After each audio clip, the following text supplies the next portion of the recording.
Bob. We're going to be watching episodes 3 and 4 tonight. So thank you, ladies and gentlemen, ghosts and goblins, witches and wizards, and vampires and werewolves, for joining me tonight. Hold on, let me switch over to the live feed on Twitch, so all the people watching on Twitch can see what's going on. Alright, hopefully that transition to the live feed. We'll do it one more time just in case. Sometimes computers don't like to work. Alright, there we go. We should be live now. And like I said, we are continuing our watch along with Season 1, 2018 of The Last Drive-In with Joe Bob.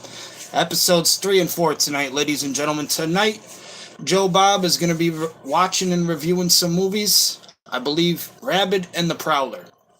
So again, if you're looking for those AAA Hollywood movie titles, you're in the wrong place. We're watching the campy ones. We're watching the B movies, the ones some people probably have never seen a day in their lives. So with that being said, thank you once again for joining me tonight.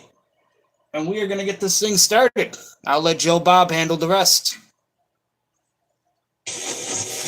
Speaking of women with penises, we're about to watch Rabid. And actually, I think it's peni. Speaking of women with peni. That's wrong, Joe Bob.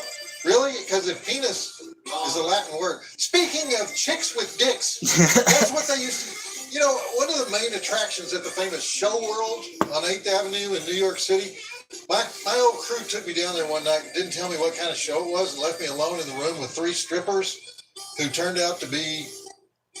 You know what? This show is getting way too confessional. I'm not telling that story. All right, start over. Hey, I'm Joe Bob Briggs with the middle of the night continuation of the 24-hour Last Drive-In horror movie marathon. Some of you wimps are already fading, aren't you? This is only the 3rd movie. You're already into a beer haze, and you're going to pass out before this one is over. But that's not allowed because, you know what's weird so far, though? Everything we're showing is all sexed up. This is supposed to be a horror network. We got more aardvarking than they have over on the Norwegian Street Meat channel. Because you know all those channels up in the 400s that cost an extra $3.95 if you click on them?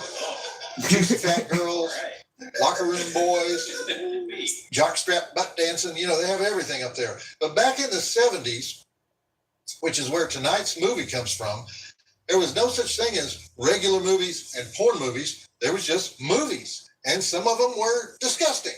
So Marilyn Chambers, the late, great Marilyn Chambers, the greatest porn star with absolutely no boobs. She starred in the very first breakout porn blockbuster. It came out even before Deep Throat, called Behind the Green Door. And it made a lot of money because at the time she starred in it, she was the Ivory Snow girl. She was on every box of Ivory Snow laundry detergent. And so the Mitchell brothers, the porn kings of San Francisco, used her in Behind the Green Door, and they made so much money, they ended up making 3 Marilyn Chambers epics. And then she went off and she had kind of a stage career. She did sexy plays in Vegas. And then David Cronenberg, the greatest horror director in Canada, was about to shoot his 2nd movie, Rabid. And so he gave Marilyn her big chance to make a movie you could watch without wearing a raincoat. So you guys are too young to know Behind the Green Door, probably. But the plot of Behind the Green Door, I use the term plot loosely. The plot was that Marilyn Chambers is kidnapped and taken to a sex club in North Beach, which I used to do shows in North Beach. You can't really describe what it was like other than, yeah, you could imagine there being a secret sex club next door where they have aardvark and trapezes and massive lesbian orgies. But the main scene in the movie is she has sex with Johnny Keys for 45 minutes. Now, was a black boxer with a very photogenic appendage, if you know what I mean, and I think you do. And so that was camera shy, folks, for that movie. Back in the days when they would turn the jizz into psychedelic colors. You ever see one of those? You don't really want to see pastel, but I digress there. But my point was Long Silver, you know, which Clarence Thomas, our kinkiest Supreme Court justice, made famous at his confirmation hearing. So Marilyn was just way ahead of her time.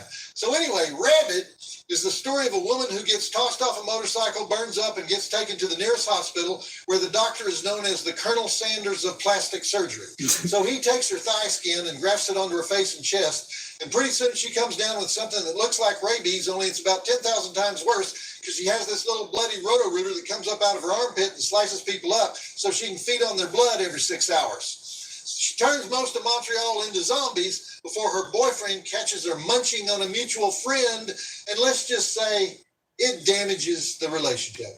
So let's look at those drive-in totals. We have 17 dead bodies, 8 breaths, 1 dead Santa Claus, multiple bloody armpits, 2 riots with hazmat 1 dead suit Santa rifle toting Claus. assassins, 2 motor vehicle crashes with explosions and fire, excellent porn music soundtrack. I'm not kidding. Listen to that music. Tell me this couldn't be a porn flick. Close-up skin graft surgery, vampiric post-surgical behavior, 1 new sexual armpit orifice, zombie truck driver, stabbing, froth-mouth green goo psychos, rabbit psycho on a subway, gratuitous porno movie theater sequence, head rolls, finger rolls, construction worker drill foo, plastic surgery foo, hot tub foo, barbecue chicken foo, shotgun foo, Drive-In Academy Award nomination for Terrence G. Ross as the whiskey-guzzling farmer, would-be rapist turned zombie. That's hard. Victor Dacey as Claude Lapointe, or Lapointe. It's in Quebec. But he's the Quebec Bureau of Health official whose advice to the public is, don't let anybody bite you. That's his public health advice. Frank Moore as the boyfriend for saying, it's you. It's been you all along. Howard Rishpanis as Dr. Keloid, as the guy who gets everything started. And Marilyn Chambers as Rose for saying, surprise, I'm among the living. And it's not my fault. I need blood. 4 stars. Joe Bob says, check it out. Joe Bob gives the movie 4 stars. I miss the Mitchell brothers, though. You know, I used to perform in a place called the Great American Music Hall in San Francisco. And when you would show up for your show at the Great American Music Hall, there would always be complimentary VHS porno tapes in your room.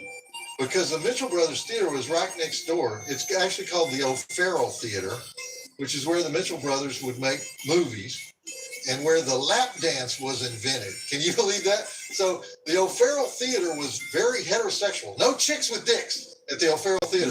So Artie Mitchell would send over these porn tapes with notes on them saying, review this one, Joe Bob, review this one. I didn't review porn. He knew that. I was only doing R-rated stuff, but Artie gave me a lifetime pass to the O'Farrell Theater. Now, the O'Farrell Theater is still there. I've never checked to see if it's still good, because several years after that, Artie was killed by Jim. Artie Mitchell was killed by Jim Mitchell, and Jim got only 6 years in San Quentin. Only 6 years in San Quentin for killing his brother. Jim just got 6 years in San Quentin because the jury said it was manslaughter, not murder, because Artie was being so obnoxious. Apparently, Artie deserved it. Deserved it. You know, it was different California back then. Jim shot him with a .22 rifle. He shot him with a .22 rifle. Is at Artie's funeral, one of the people giving eulogies was Marilyn Chambers. Can you imagine Marilyn Chambers giving your eulogy? See, these are factoids that you don't get anywhere else, only on Shudder.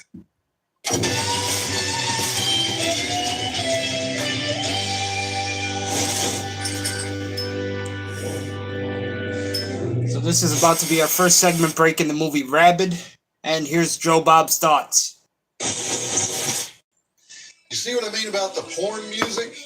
The music supervisor was actually Ivan Reitman, who would leave Canada and go on to great fame as a comedy producer and director with classics like Animal House and Stripes.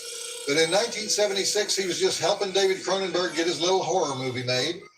This is actually a bigger, splashier, grosser version of Cronenberg's first movie, Shivers, which was also about weird viruses eating away your body from the inside. Cronenberg is a strange duck. I mean, he actually studied to be a biochemist at the University of Toronto, and he was fascinated with the human body and with disease, and especially with how sex and disease are related. So he kind of invented his own genre. I call it venereal horror. Like you have that scene we just watched where Dr. Keloid, and by the way, keloid is the medical word for the scar that forms after surgery. So what better name for a plastic surgery mad scientist? So Dr. Keloid talks about morphogenetically neutral skin. morphogenetically neutral skin. Morphogenetically neutral skin. Rose's thighs and grafts onto her face. So what that is stem cells. Well, nobody had ever heard of stem cells in 1976. So that was Cronenberg, the biochemist, doing a little sci-fi prediction. And for that matter, plastic surgery was extremely rare in 1976. It was mostly something you did if you were very rich or if you'd been horribly deformed in an accident. And so there are people who say Rabid was derivative. It was like, the earlier George Romero movie called The Crazies, which was also about a biological weapon that gets released in a small town, causes everybody to become violent. But you would never hear the term morphogenetically neutral in a George Romero film. So this is a totally different sort of scientifically precise way of writing. Cronenberg even kind of predicted the AIDS crisis with this movie. I'll show you what I'm talking about in a minute, but Cronenberg is an atheist, and he's opposed to anything supernatural in a horror flick. All right, Rose has ripped the IV out of her arm, and she's on the loose in rural Canada. Back to the movie. See, Canada is great for horror because you can make it all bleached out and bleak and cold. And the reason for that is Canada's all bleached out and bleak and cold. So they made this movie in Montreal. And have you ever been to Montreal? Every once in a while, somebody will tell me, hey, the family and I are taking this quick vacation up to Montreal. We've never been there. We think it'll be cool because people speak French and it's like Europe, but closer. And a week later, you see these people and you go, how was Montreal? And they say, it was nice.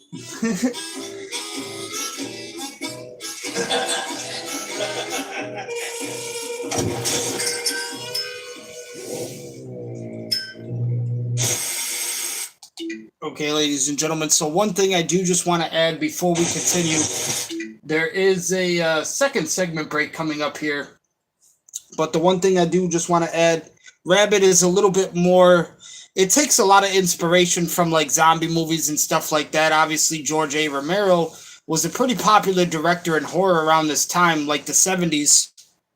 He had just made things like Night of the Living Dead. Me personally, as I said on the last episode, I'm not a very big fan of like zombie movies and stuff like that.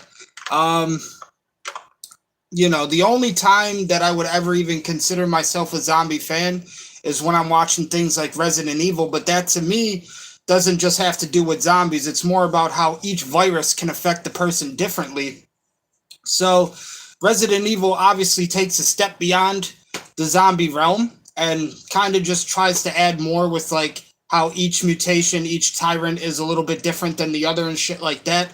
I even liked Resident Evil, I believe it was 8 Village, because that went way back to like the vampires and the lichens and witchcraft and stuff like that. So that was a really cool take on the series for me. And then also what I want to add to that is like, I said on the last episode also, I'm not a very big fan of like ghost movies, which is still like true to this day. The only ghost movie that I can ever really consider myself being a fan of is 13 Ghosts, and that's the remake with Matthew Lillard, the same person who plays Shaggy in the Scooby-Doo movies. So that was really the only time I was ever a fan of like the ghost movie stuff. And then with zombies, I have taken the time to watch a lot of Zack Snyder stuff because Zack Snyder was responsible for, I believe it was Dawn of the Dead, where they're all like posted up in the shopping mall, and he kind of like revolutionized the zombie genre off of that film.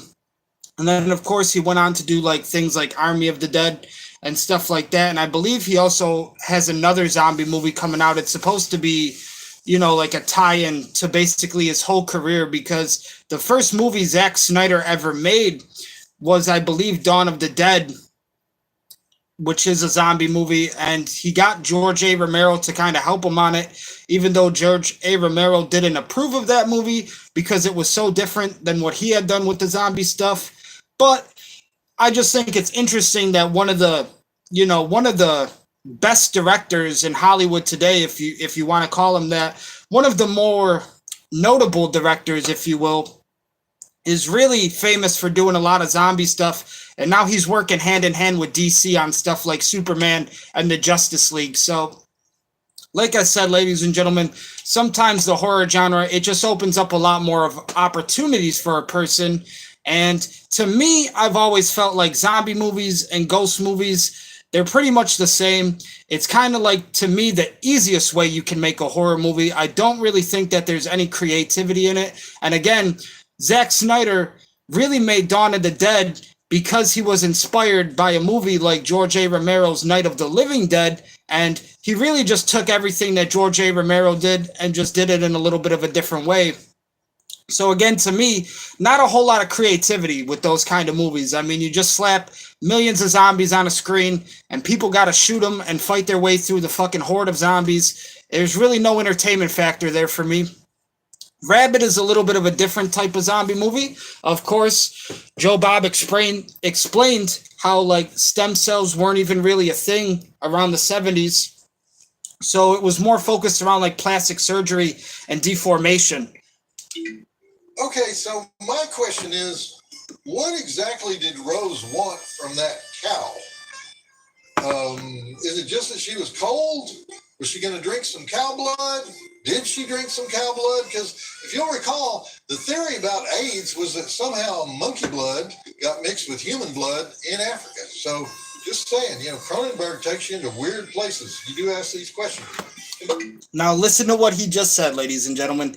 He just said in the 70s, people believed you got AIDS from monkey blood and mixing it with human blood. Okay, that's what people believed in the 70s. You would get AIDS from monkey blood. It kind of reminds me of people's fucking dumb shit idea of how coronavirus started. Apparently they think if like you eat a bat in Wuhan or something, like that's gonna make you sick and fucking go crazy and you start spreading the disease. No, ladies and gentlemen, that's not what it is to me. Coronavirus literally to me is just a more serious version of the flu. Okay, some people in today are just pussies and they can't handle a flu. They can't handle being sick at all. So what they do is they call it the coronavirus and they say, oh my God, I'm going to die. I just feel so terrible. I can't handle this. Yeah, well, that's because you've probably never been able to handle the flu either. And for me, anytime I seen a person with corona, they're still alive. They're still around and they're still walking. So no offense to anybody if you've lost somebody because they had corona, but I think that actually has to do with other symptoms other than just having a more serious version of the flu. Okay, that's my take on it. People just don't know how to fucking handle being sick. And when you're sick, you stay your ass home and you avoid any contact with any other people. That's what it means when you're sick. By the way, when Rose calls her boyfriend and he doesn't answer the phone because he's working on his Norton Commando motorcycle, the Norton Commando is not a very macho bike. But see, that goes well with the typical Cronenberg metrosexual male lead. But when he doesn't answer the phone, it's because a song is blaring on the radio, and that song is Benihana, Marilyn Chambers' disco hit. I'm using the term hit loosely. But her singing career was even shorter than her horror career. So this was supposed to be the movie where Marilyn Chambers crosses over from being known as a XXX rated sex symbol to a serious actress. And it wasn't that far-fetched because she had acted. So I also want to add to that, what he just said kind of reminds me a little bit of what happened with Marilyn Monroe in sort of a way, okay, ladies and gentlemen? Marilyn Monroe, at the start of her career, she was in some very provocative movies, a lot of movies that had to kind of rely on more of her sex appeal to get people to watch them other than them just being kind of like a good movie. But essentially what happened was Marilyn Monroe got to a point where the sexual stuff was just kind of annoying her, and she wanted to really be taken more seriously as an actor, okay? She wanted people to understand that she actually did love movies and that she actually did want to work on some of the best movies from some of the best directors. But the problem with that was the only thing that people knew Marilyn Monroe for is kind of being that sex appeal, right? It's just kind of being eye candy. I kind of also felt like that drove her crazy because at the end of the day, whenever she did try to do a more serious movie, and whenever she did try to present herself as more of a serious actor, Hollywood and people who were watching those kind of movies, they didn't take her seriously, which I always felt like is a very sad thing. I personally love Marilyn Monroe. She's one of my favorite actresses of all time. And again, if you really knew her as a person, she just wanted to be one of the best actresses. She never wanted to be like this fucking sex icon or anything like that. That's just kind of how Hollywood always presented her. And that's kind of what Hollywood made her to be. So again, she wanted to do way more serious movies. She wanted to be taken seriously as an actor. And whenever she tried to do that, they didn't have the same success. And they also didn't get the same kind of positive reaction than some of her other kind of, out there provocative films. So it kind of ties into what Joe Bob is saying here. Actually trained at the famous Neighborhood Playhouse in New York. She was born in Providence. Her father was an advertising executive. Her mother was a nurse. They moved to Westport, Connecticut, where she grew up with Sean Cunningham of Friday the 13th fame. She was even in a movie, a little Sean Cunningham pseudo-documentary when she was a teenager. And she was a typical theater girl. She took dancing and singing and acting. And actually, her first real film was a tiny part in The Owl and the Pussycat, the Barbra Streisand film. But after trying LA, she left because she wasn't finding enough work there, except for commercials. And so she goes to San Francisco, and Jim and Artie Mitchell talk her into making Behind the Green Door, and she thinks it will be a stepping stone. Well, you have to remember it was 1972. Porn was not an industry in 1972. There was no such thing as a feature-length porn film. Well, except for those medical research films that came out of Sweden and Denmark. You don't want to watch any of those. That's where a guy in a white lab coat stands in front of a blackboard with a pointer, and he talks about the female orgasm. And then the same actress has sex in different situations 9 times. One movie, one actress, nine sexual situations. So even though Behind the Green Door didn't have a plot, it had a plot by porn standards, okay? So she makes Behind the Green Door. She's now notorious because she was the Ivory Snow girl. Ivory Snow removes her from all its advertising. It's a big scandal. She goes to Vegas. She stars in the Neil Simon play Last of the Red Hot Lovers. I guess they did plays in Vegas at that time. She does a one-woman show called The Sex Surrogate in Vegas and in London. And then she does a show called The Mind with the Dirty Man. Get it? It's a comedy in Vegas. And meanwhile, she's still making movies for the Mitchell brothers, and somebody gets the word out that she'd like to be in a legitimate movie. She's tired of taking her clothes off in every show. So a Montreal company called Cinepix is about to produce Rabbit. And they've only got $530,000. And those aren't real dollars, they're Canadian dollars. So they can't really afford a star. And David Cronenberg's first choice for this role actually was Sissy Spacek, who was not yet a star, but she'd been in the movie Days of Heaven. But Ivan Reitman, the producer, said, no, we can't use her. She has a Texas accent and freckles. And so they heard about Marilyn Chambers, and she agreed to come do an audition. And voila, she gets the part. And she did a great job with it. But it didn't work. Despite proving she could act, she was never really able to cross over. She made 15 other movies after Rabbit that were not X-rated, but they were all crappy scripts like Angel of Heat, Angel of H-E-A-T, if you've ever seen that one. It stands for Harmony's Elite Assault Team. That's what HEAT stands for. You would never know that if you weren't watching Rabbit tonight. Harmony was her name in the movie. Anyway, Marilyn was always a cheerful person. She was never bitter, but she really wanted to be known for something other than sex. But she married this really creepy guy named Chuck Traynor. He was also married to Linda Lovelace. How weird is that? He was a serial husband of porn superstars, and nobody wanted to do business with Chuck. So that kind of put a kibosh on her career. So anyhow, back to the movie. That was a quite spectacular 18-wheeler crash we just saw. So they used that $530,000 wisely. And back to the movie. Marilyn's real name, by the way, was Marilyn Ann Briggs. So we might have been related. I saw her interviewed one time by Count Gore Duvall.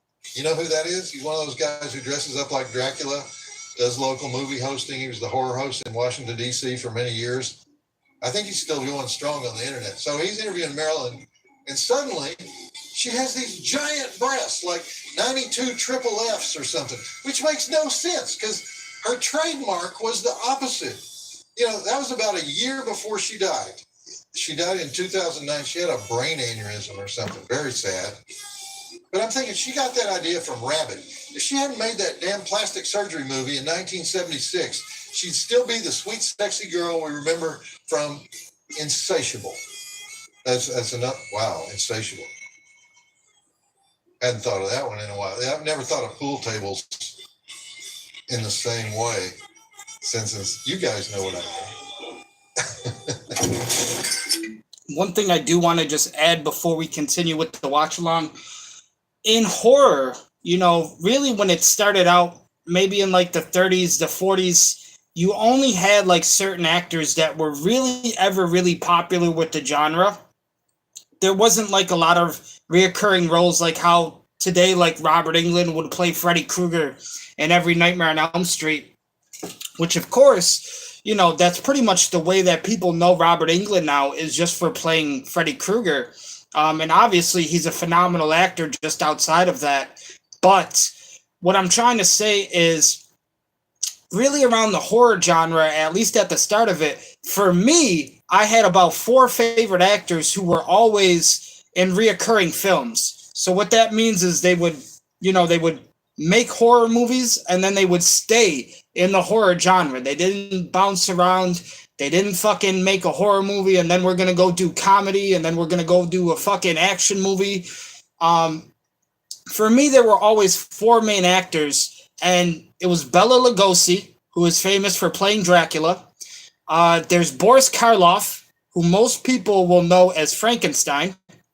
And then there's Lon Chaney Jr., who was also known as the Wolfman. Okay, so those are like your obviously horror movies, they kind of got their popularity because of Universal. Okay, Universal, they originally did like Dracula movies, Frankenstein movies, The Wolfman, Creature from the Black Lagoon, Phantom of the Opera, shit like that, right? And it's because of Universal, shout out to Universal Studios in Florida, but it's really because of Universal and their depiction of horror movies why it became such a popular genre.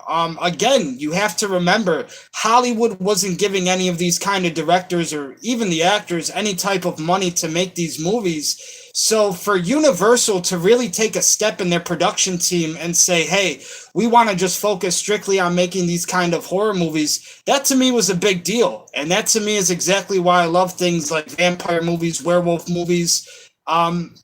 And then obviously Frankenstein went off to do things like Bride of Frankenstein, and I believe there was even like Son of Frankenstein, shit like that. Me and my mom all the time, we would watch The Munsters, which was a television series, and that obviously paid a lot of tribute to the Universal monster stuff. And then I just also want to add another actor who really made a name for himself in horror movies before they were ever really as popular as they are today. The one actor who I always loved watching, and I always loved any type of movie he was in, it was Vincent Price. Vincent Price always kind of reminded me of more of a serious actor who really took the genre to heart. You know, he's mostly known for a lot of his horror stuff. And he just made a name for himself going off of that kind of career in horror. So Vincent Price has been in many, many movies. House on Haunted Hill. I believe he was also in like the original House of Wax movie. But I mean, any kind of movie that you would see like 40s, 50s, even like the 60s, you know, Vincent Price was probably a part of it in some way. He always wanted to be involved with horror, and he always wanted to like add a little bit more of better acting or a better performance to some of those movies, just because, again, a lot of horror movies early in their careers, they didn't have AAA actors. They didn't have the best of the best that Hollywood could offer, right? And they certainly weren't getting fucking paid millions of dollars and shit like that. So I always loved the fact that Vincent Price always kind of made a name for himself in horror. we might or might not hear about Vincent Price on this last drive-in series with Joe Bob. As I said, Vincent Price kind of got to a point where he would start doing more notable films and stuff like that, but that's just because he became a great actor in itself.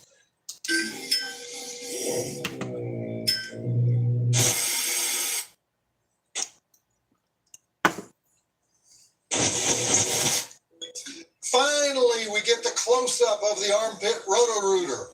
And first it looks kind of like an anus, and then it looks kind of like a vagina, and then that thing comes out of it, that deformed penis. So it's like every kind of sexual organ known to pimps in Bangkok, but it's deadly. A typical Cronenberg image, because it's all about something that people think they want, but that's really, really bad for you. Anything done for pleasure in a Cronenberg film kills you. And also the geography in this movie is kind of confusing because it starts out in the country, which is why she's taken to that weird beard clinic in the middle of nowhere. And then she leaves to eat the farmer, but then she goes back to eat the hot tub woman. And now she's leaving again, even though she knows her boyfriend is on the way to pick her up. Now, if this was a normal horror movie, I would just say that's bad writing or that's convenient exposition. But nothing in a Cronenberg film is ever casual or unintended. So what's happening, I think, she's trying not to feed. And so just like any addict, she has to feed in secret and then go back to her life. Notice that whenever she runs away or escapes, she stops first to pick out clothes because she's already thinking about what will attract the male victims. She's becoming like Aileen Wuornos, that female serial killer portrayed by Charlize Theron in Monster. You know, it's like the men deserve it. It's the equivalent of looking for sex every night on Craigslist, you know? Is anybody surprised when that doesn't end well?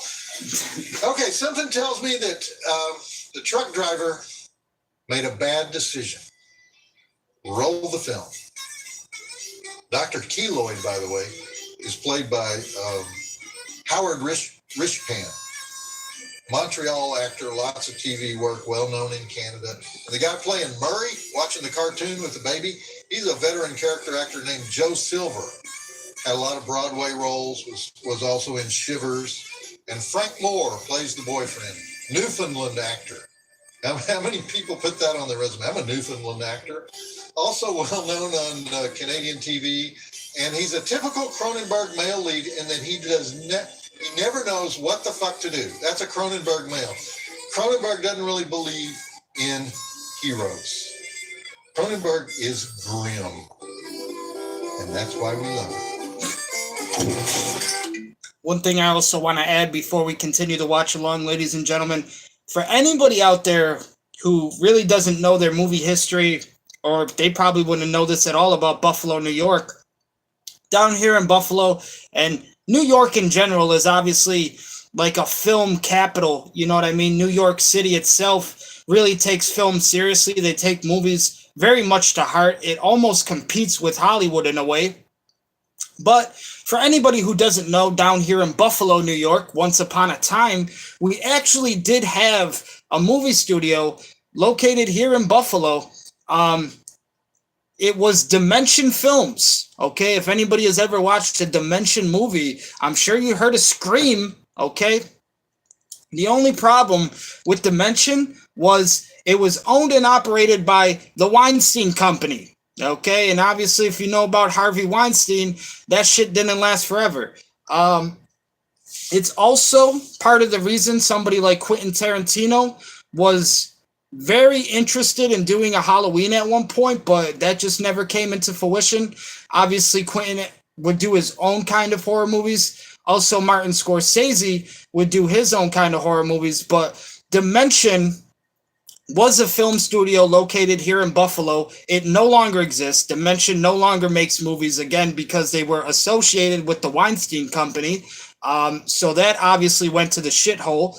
But Dimension, they were really famous for making stuff like Scream and Halloween. And I'm pretty sure at some point now, one of you have at least seen a Dimension movie at one point or another.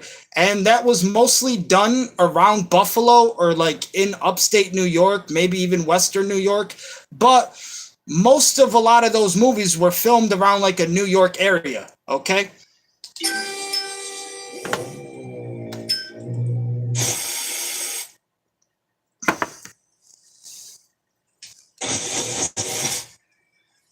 Okay, when people see that scene where Rose goes into the porn theater, they think that Cronenberg is getting all ironic and self-referential about Marilyn Chambers, but it's actually a coincidence. Those scenes were written long before she was hired to play the lead. And when I say porn theater, see, we're talking about Quebec, where they have their own style of porn, like they have their own style of everything. They have their own style. This is crazy. One of the forgotten film genres of the 60s and early 70s is maple syrup porn. That's what it was called. And it's not pouring Aunt Jemima on a girl's bazoomas. These movies were called maple syrup porn because they were made only in Quebec and only in French, although they were sometimes dubbed into English. And because Quebec was so Catholic, they were extremely popular because everybody was so uptight there. So the first maple syrup porn movie was Valerie in 1968, the sensitive story of a girl who runs away from a Catholic orphanage to become a topless dancer in Montreal, then a prostitute until she falls in love with an artist and settles down and becomes a good Catholic housewife. So as long as the girl settled down at the end and became a good Catholic wife, the movie could pass the Quebec censorship board. So you end up with 80 minutes of debauchery and 10 minutes of good Catholic wife, and that's what all these movies were. So guess what company was the number one producer and distributor of maple syrup porn? Cinepix, the company that made Rabid. And their biggest hit was Du Femme en Or. I can't say French ever. Du Femme en Or, the story of two bored suburban housewives yearning to liberate themselves through wild, abandoned, nymphomaniac sex. So they start aardvarking with every handyman and delivery boy who shows up at their front door. Unfortunately, the local pet shop owner dies during a threesome with the housewives. Yes, that's what I said. And so they go on trial for murder, but the judge likes them, and so he lets them off. $4 million at the box office, which at the time was a whole hell of a lot of money for a Canadian film in French that was only seen in Quebec. So my point is, Montreal has this tradition of softcore porn of a sort that was not known anywhere else in the world. And so the double feature that Rose sits in on is Party Swappers and Models for Pleasure. Now, Party Swappers is a Swedish film originally called The Intruders. I have no idea about the other one, and I tried, but I can guarantee you those 3 hours of film were less graphic than 30 seconds of Behind the Green Door. Okay, so the movie is finally opening up into a full-scale epidemic, and I love the way the Bureau of Health official describes the symptoms and prognosis with his Inspector Clouseau French accent, and then he concludes with, "Don't let anyone bite you." Okay, let's roll. And by the way, don't do a Google search on maple syrup porn, because you'll never want to eat breakfast again.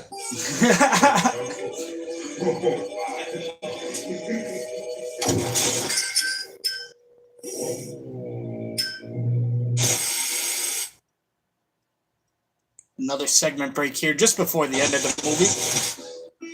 This is some classic Cronenberg, because just when you think he's violated all the rules, I mean, the cop machine guns Santa Claus to death.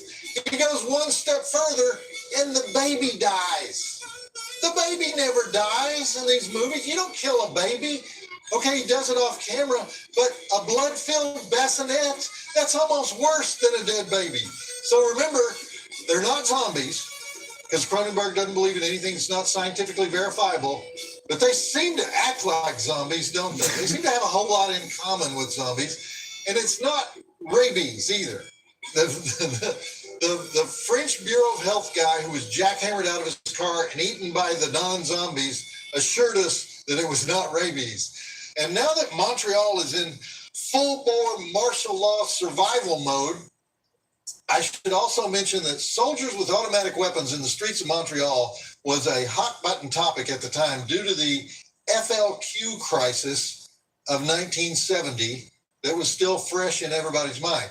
Now, this was a purely Canadian thing that Americans don't understand, but a radical organization called FLQ, which stands for Quebec Liberation Front in French, believed in independence for Quebec. And they were basically terrorist bombers similar to the Irish Republican Army. And they kidnapped the provincial cabinet minister and also a British diplomat. And they ended up killing the cabinet minister. And they were threatening to kill the Brit. So the prime minister, Pierre Trudeau, invoked martial law, and troops poured into the streets of Montreal and started rounding up suspects and throwing them in jail. And the main terrorists were eventually captured, but only after several hundred of them were allowed to escape to Cuba. So anyway, it was bloody. The FLQ was some scary guys. They bombed a lot of places. They bombed the Montreal Stock Exchange. So if you're Canadian and you're watching this, you're going, yeah, scary. If you're American and you're watching this, you're going, zombies.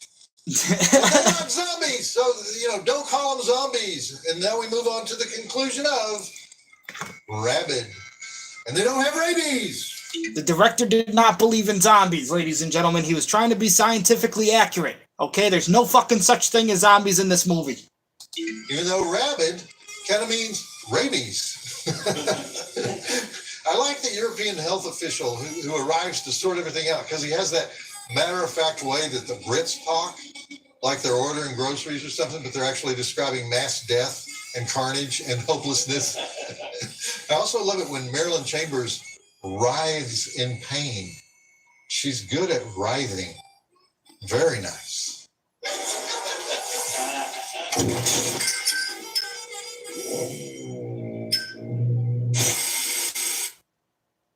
And now, ladies and gentlemen, this is the end of the movie. After the credits, here's Joe Bob's final thoughts. So Rose goes into the trash compactor, and the sad romantic porn music plays once again. There's no such thing as a happy ending in a Cronenberg movie.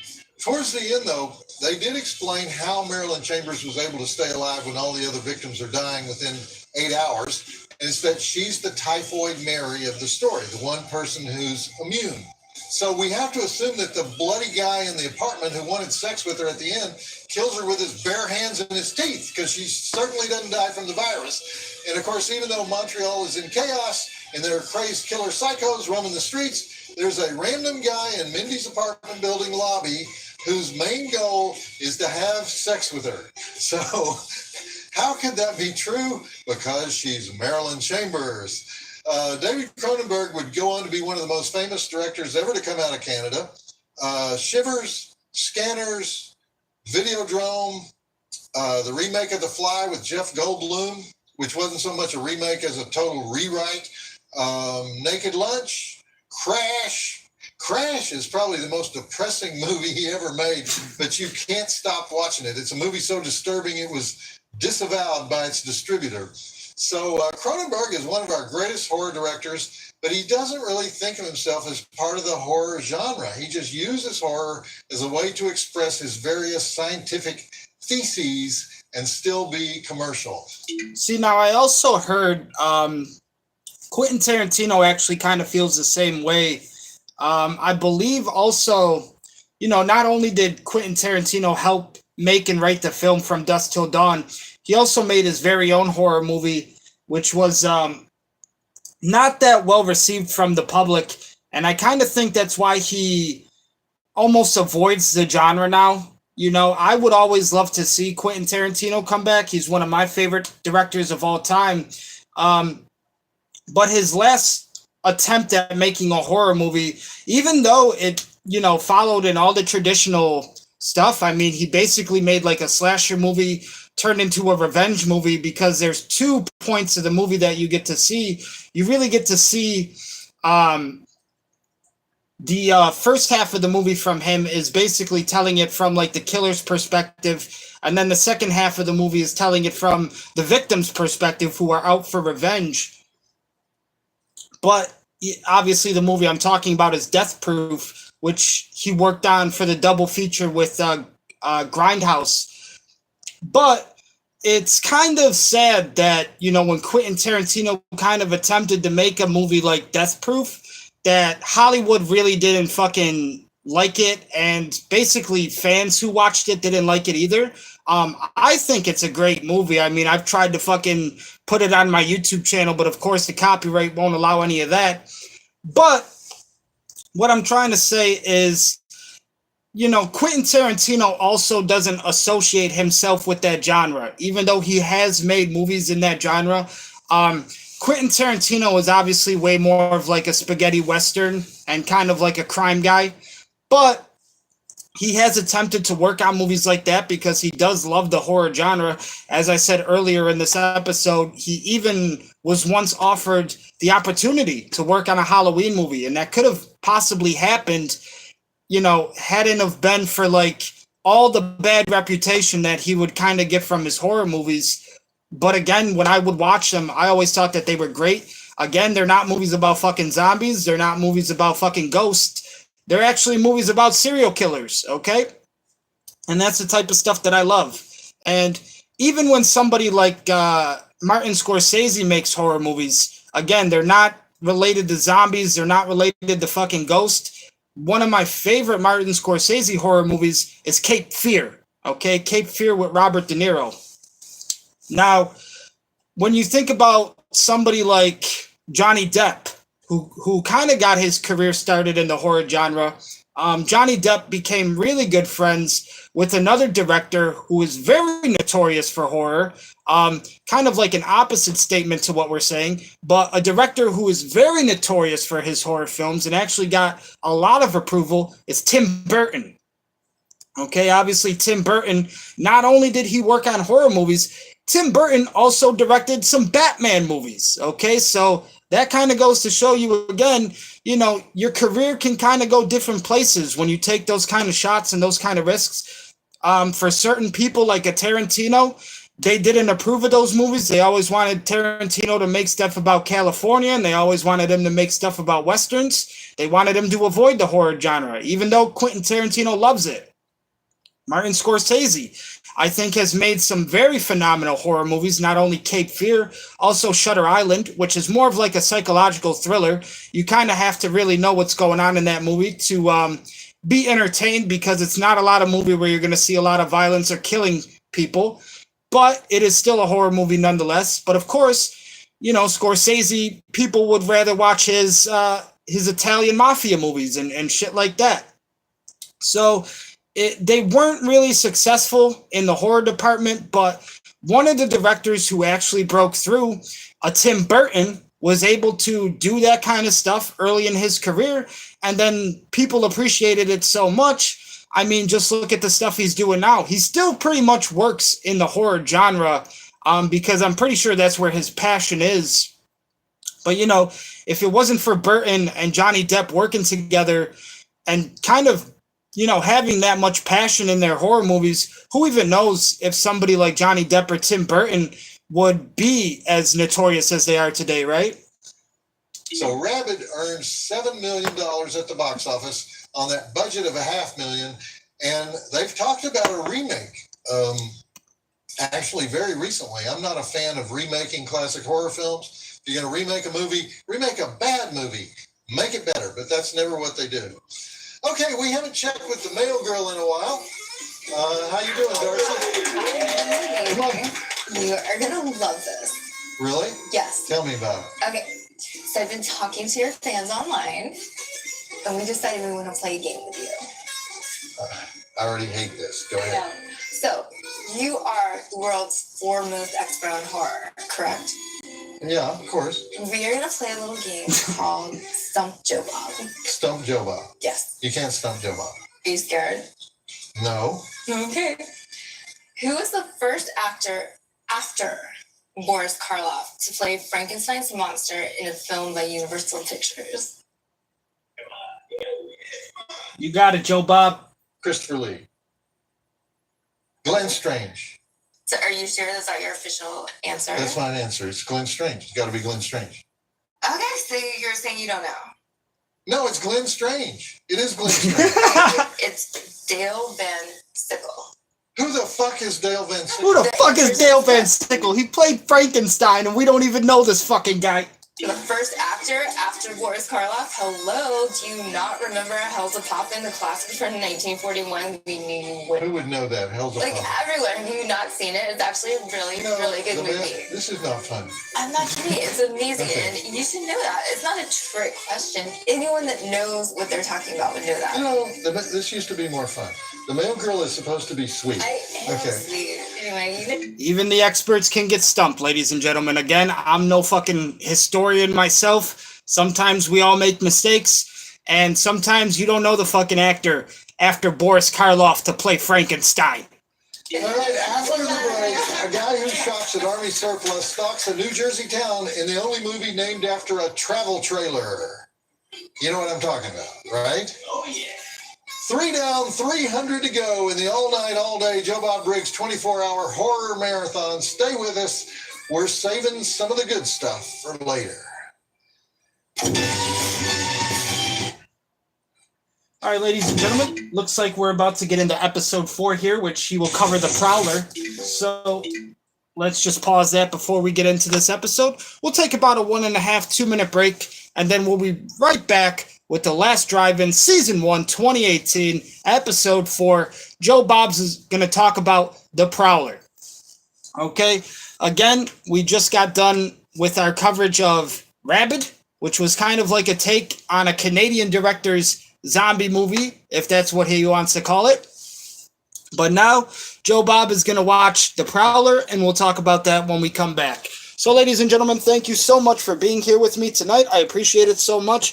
We are streaming both on Twitch and YouTube, both platforms simultaneously. So it means a lot to me, anybody who takes the time to check out these videos. I know this is something different than what we do with our wrestling watch-alongs, but again, horror is like my life. I've always grown up with it, and it's something that I wish I could make myself, possibly one day.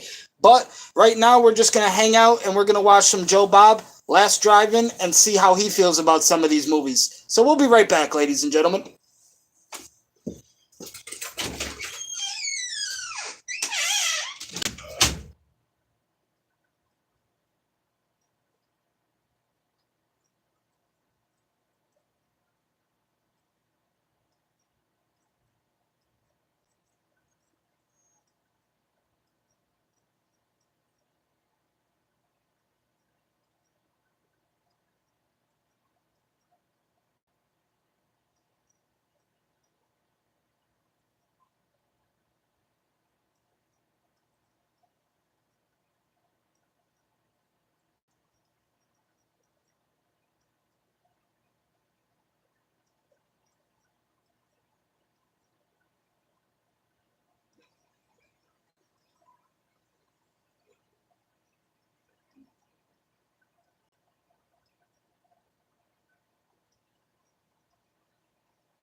All right, ladies and gentlemen, ghosts and goblins, witches and wizards, vampires and werewolves. I didn't forget about you.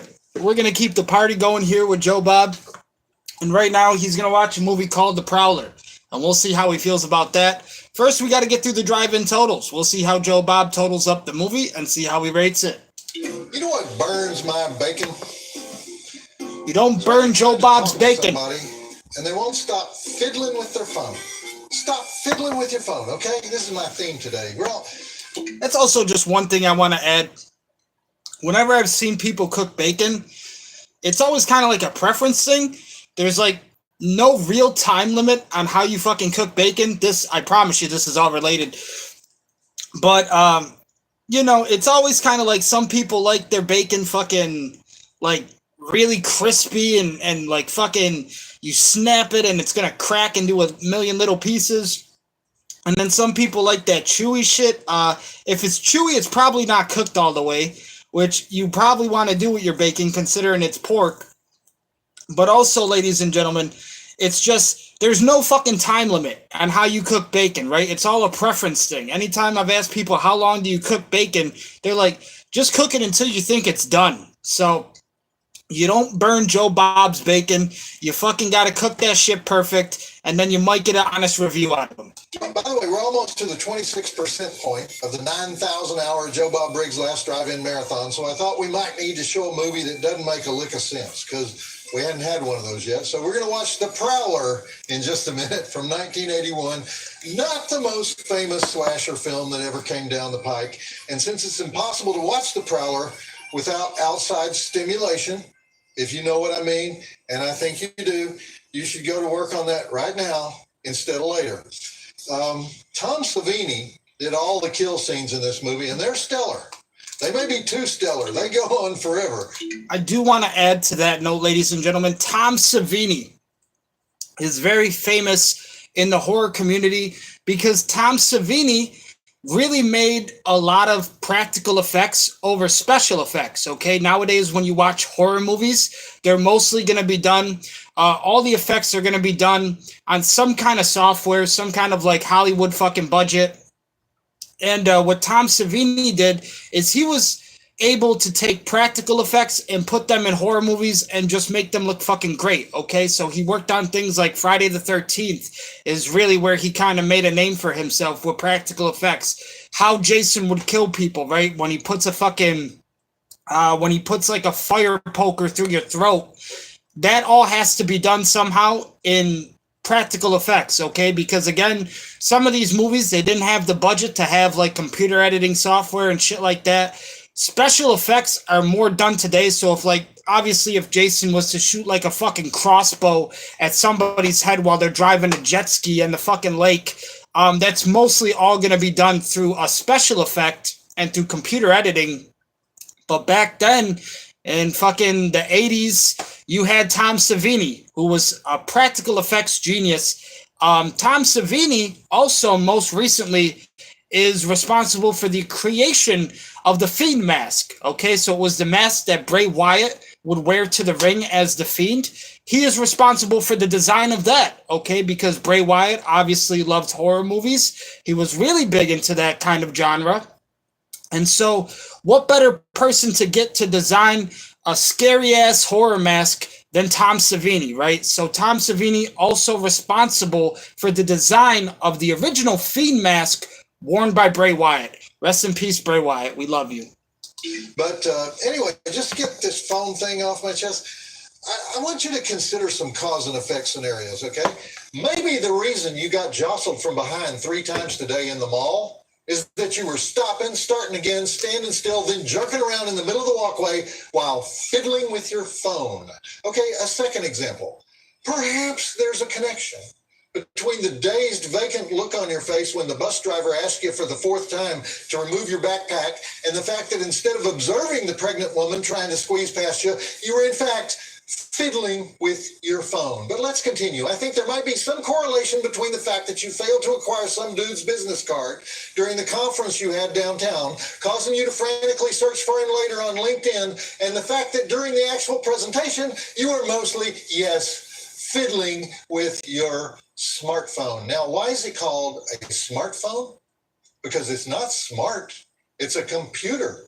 It's dumb. It requires a smart person to operate it. It's probably called a smartphone to disguise the fact that it's likely to be operated by a dumb person, thereby making it more marketable to consumers in need of remedial IQ points. The next time you go to the chiropractor, ask him why your spine has recently taken on the shape of a Neanderthal with scoliosis. He might tell you that it's because you spend 14 hours a day with your neck bent down at a 57-degree angle so you can fiddle with your goddamn phone. Now, I want you to consider some recently gathered facts about Steve Jobs, for example. And by the way, when Steve Jobs arrived at the gates of heaven, Gabriel was not there to greet him. There were no trumpets, and the gates remained closed all day because the archangels were fiddling with their fucking phones. But my point is that when Apple told you that Amber Alerts are needed on every phone in America, they were being ridiculously self-righteous in order to impress Congress so that they could continue to manufacture phones in Guangdong province sweatshops. Therefore, when your phone starts squawking like an air raid siren, frightening the ducks in Central Park, causing you to dump your Italian ice on your date,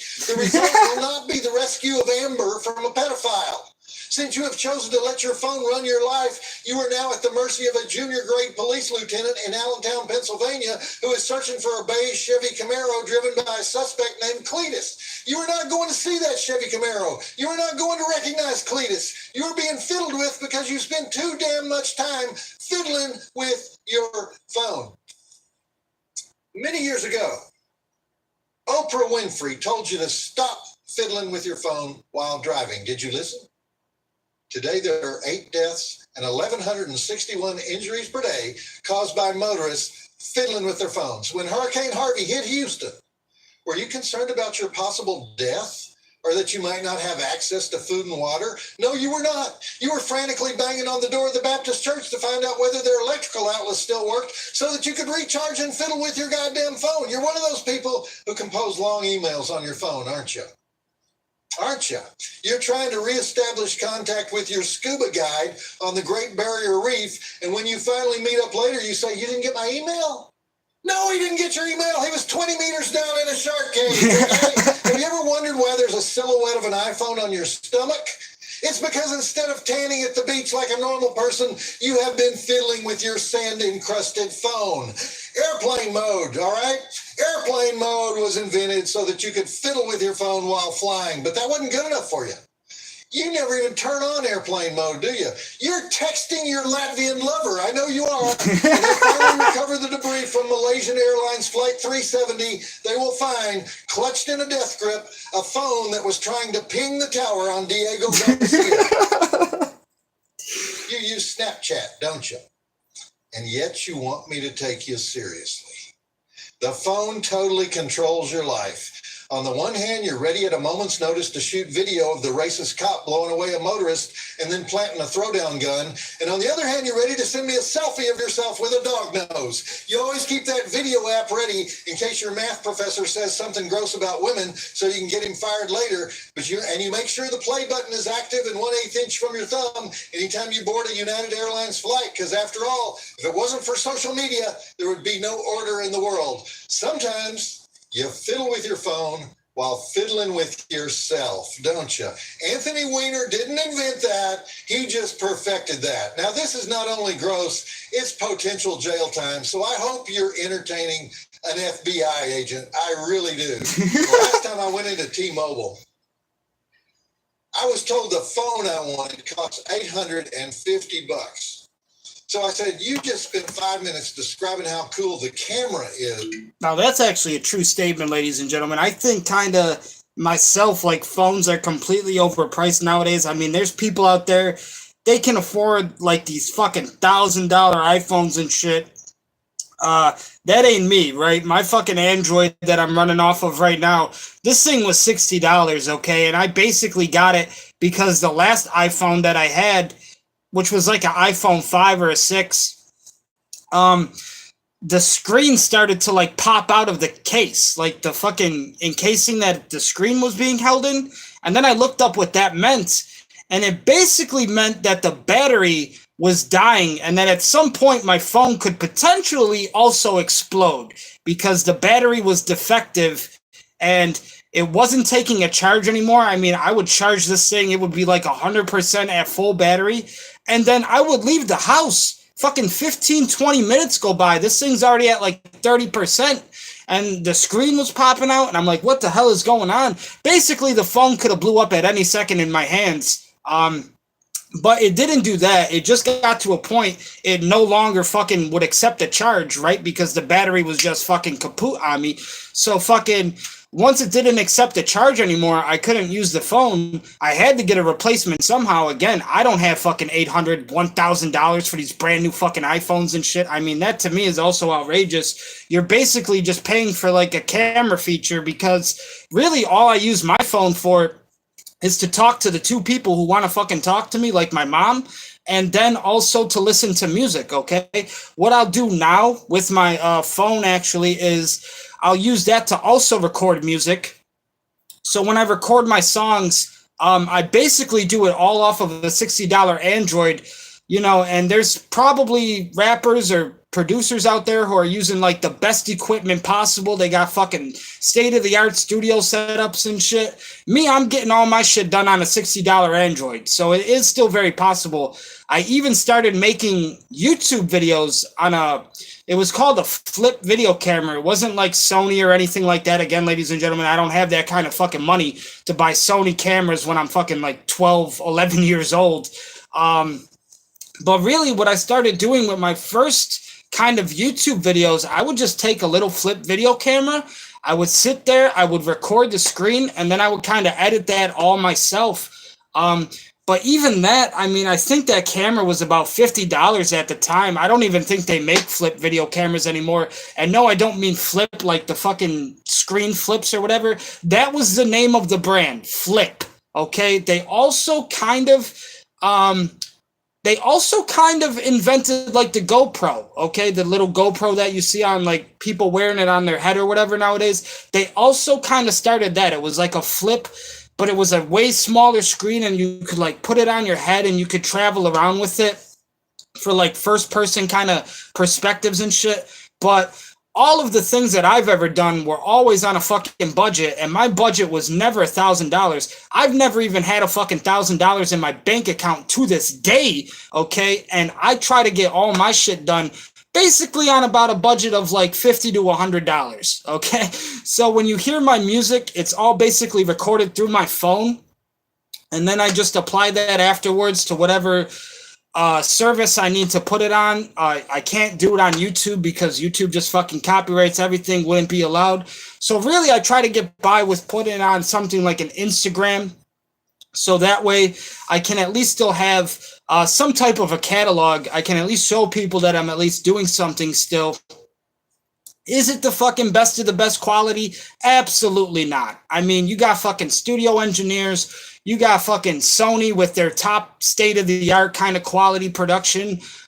Shit like that is where you basically get to sound and fuck around with things like a professional.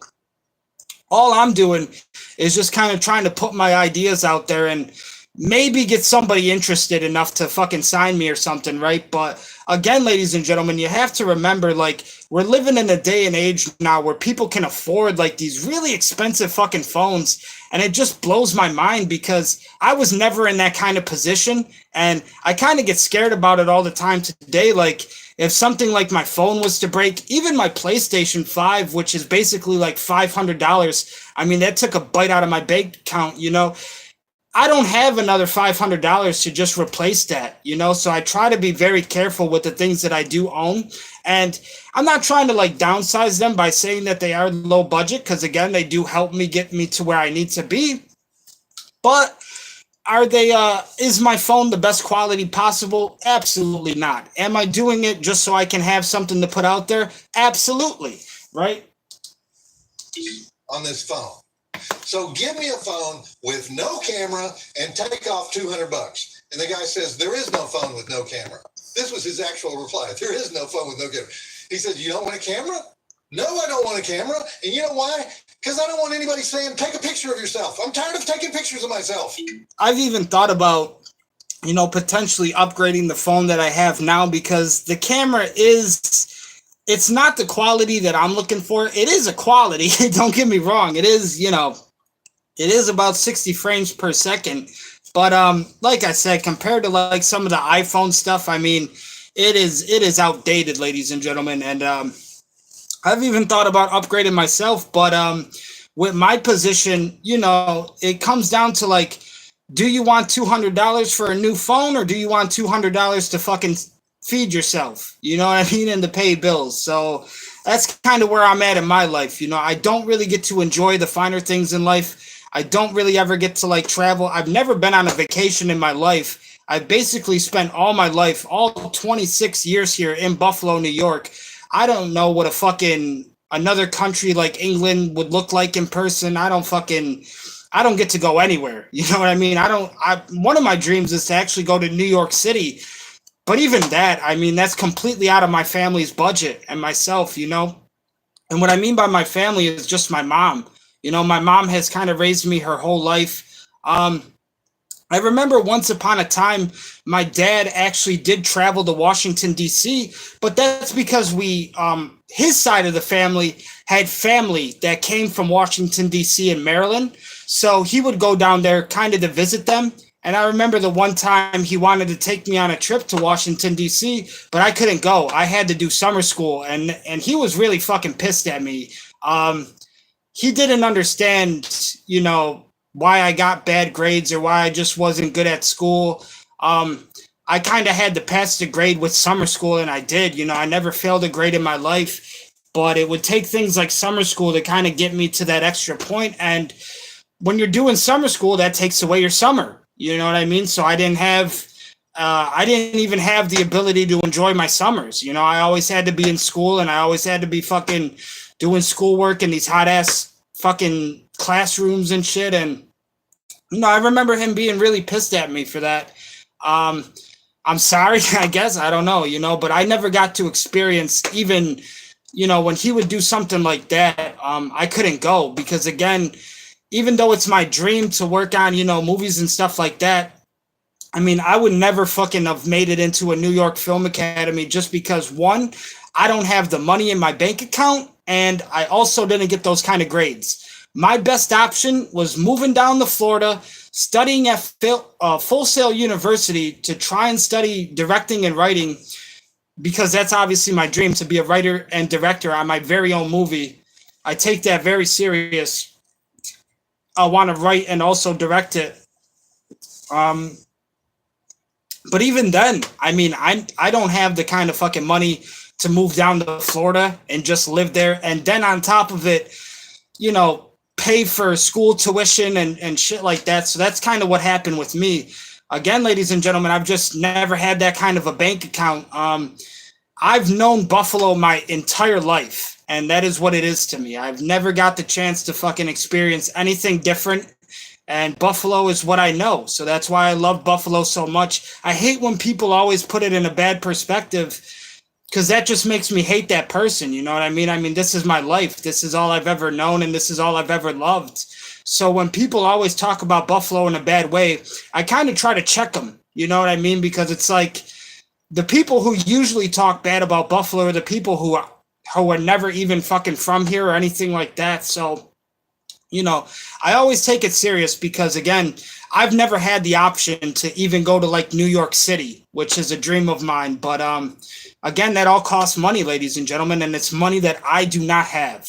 So that would require me to excessively fiddle with my phone. Eastman Kodak doesn't make phones. Apple and Samsung shouldn't make cameras. The next time I see you standing in the middle of the street fiddling with your phone, I'm going to yell, "That cop over there just shot that guy while Lady Gaga was going into the corner deli with Anthony Weiner." And one thing I want to add to it, the only time I've ever really traveled outside of Buffalo is when I go to somewhere like a Darien Lake. Like Darien Lake is kind of like a little bit off in the distance from here. Darien Lake, not really considered Buffalo because it defines that fine line of like, this is Buffalo and this is also Toronto. So it's a little bit of that like American kind of Canadian mix in there. But really, Darien Lake is kind of the closest I've ever fucking come to like leaving Buffalo and shit. And even then, people still consider Darien Lake Buffalo. Nowadays, we have that Six Flags partnership, so Six Flags still likes to work with us, and they still like to provide money for there. I like that because obviously they have a partnership with like DC, so like that's why we have the Ride of Steel, the Superman. And I remember once upon a time, they also were working with Looney Tunes a bit, of course, because that's also a WB relative. So I always enjoyed that kind of aspect of it. But again, it kind of crosses that border of like, this is American and this is also Canadian. You know, when you go to Darien Lake, you're going to get a mix of both of those people. It's not just people from Buffalo. It's not just people from Toronto. It's a mix of both, right? It's Americans and Canadians. Tweet it! Tweet it now! I'll do it. Don't test me. All right, the Prowler. The Prowler deals with the sensitive social issue of what happens when you go off to fight a war and your girlfriend dumps you and starts sleeping with a guy named Roy. That post-traumatic stress syndrome can get nasty, especially if you're developing a fetish for pitchforks. This was one of those movies that was made at the height of the slasher craze in 1981, when the aesthetic question on everybody's mind was, how many ways can a body be impaled that we've never seen before? So right there, you just heard Joe Bob also add a comment. Around the 1980s, this is when really the slasher genre was really taking off in horror, and not only horror, but also Hollywood. But around the 1980s is really when you start to get like other people kind of copycatting that kind of genre and trying to do their own thing with it. But really, you know, I would say like late 70s, kind of early 80s was the dawn of that. And then in the 90s, it just became it skyrocketed, right? It became the most popular thing that you could watch in horror around the 90s. And then after that, it seems like once we hit like the 2000 mark, kind of like, you know, 2000, 2010s, everything just either fucking became a remake of the shit that was already done creatively. Which again, you know, I feel the way that Joe Bob does, it's not a remake, because to call it a remake, you would have to actually do something creatively different than the original. Really, all the remakes are doing is just telling the story to a modern audience and just trying to do exactly what the original people did, but to a modern audience, okay? And also, around the 2000s, you get way more shit about fucking Ghost. And I kind of blame Blair Witch Project for that, because everything nowadays is either fucking about Ghost or it's a fucking found footage movie. And that's exactly what Blair Witch Project was. And I didn't like Blair Witch Project either.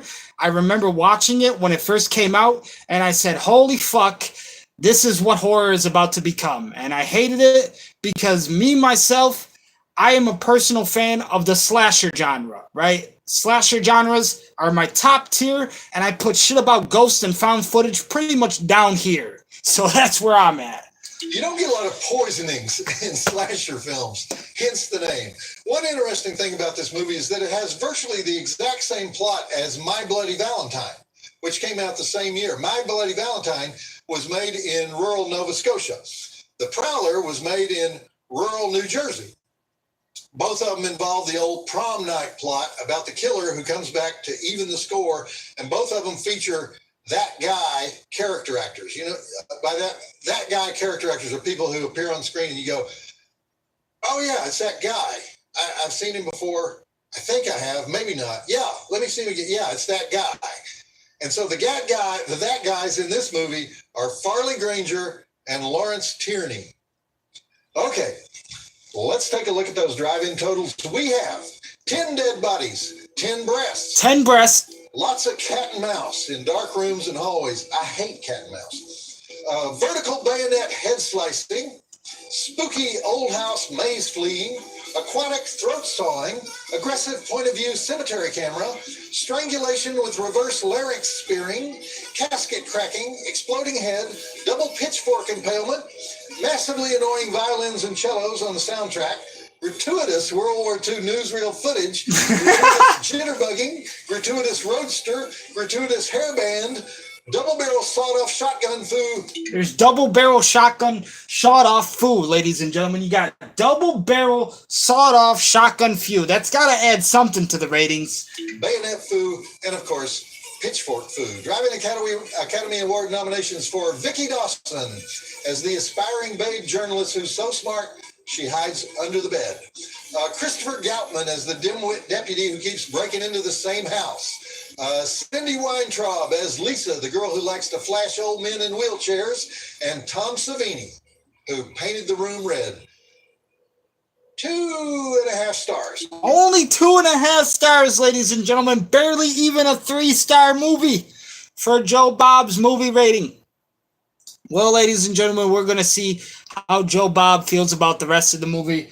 But there you go. Only 2.5 stars on the Prowler. So not the highest rating we've ever seen here from Joe Bob, but hopefully still a little bit of a comedy episode left here. Joe Bob says, check it out. Okay. Filmed in Cape May, New Jersey. Cape May. New Jersey is also, it crosses that line of like New York and New Jersey, but New Jersey is also really, popular when it comes to horror movies because obviously Friday the 13th was filmed at a summer camp in New Jersey. So again, ladies and gentlemen, like I said, New York was really prominent for those kind of like early horror movies. I mean, I remember just so much shit about like summer camps being filmed down here. And obviously, as I said earlier in the episode, once upon a time, we did have Dimension Film Studio here in Buffalo, New York. Obviously, Dimension no longer exists. They no longer are making movies, all because they were associated with the Weinstein Company. And if you know anything about the Weinsteins, then you know they were fucking pretty horrible people, right? And I don't mean horrible in a good sense when it comes to horror. I mean horrible as what they did to people who wanted to work with them. So that's exactly why we no longer have Dimension Films here in Buffalo. I myself would like to create my very own movie studio here one day because, again, Buffalo is just very important to me as a person. I can't speak for anybody else, but for me, I would love to do that, and I would just love to give, a better reputation to the city. Cape May. Cape May is down at the very southern tip of New Jersey, and it's the kind of place where your girlfriend, or more likely your grandmother, will say, let's go there for the weekend. They have gingerbread bed and breakfast places with verandas, And if you say, I hate gingerbread bed and breakfast places with verandas, they don't have bars. They don't have a flat screen TV. The bed is lumpy and it has a tin over it. Then you are the bad guy if you say that. You're still the guy who has to pay $300 a night to sip tea in the parlor with ladies named Gladys, But the whole weekend is like, you should have a better attitude, Joe Bob. This would be fun if you would just enjoy yourself. And so eventually you say, you're right. Give me a muffin, put it on a doily so I'll enjoy it more. Later, we can have lemonade in antique glasses at the Botanical Garden. Yeah. I mean, they just beat the hell out of you until you give in.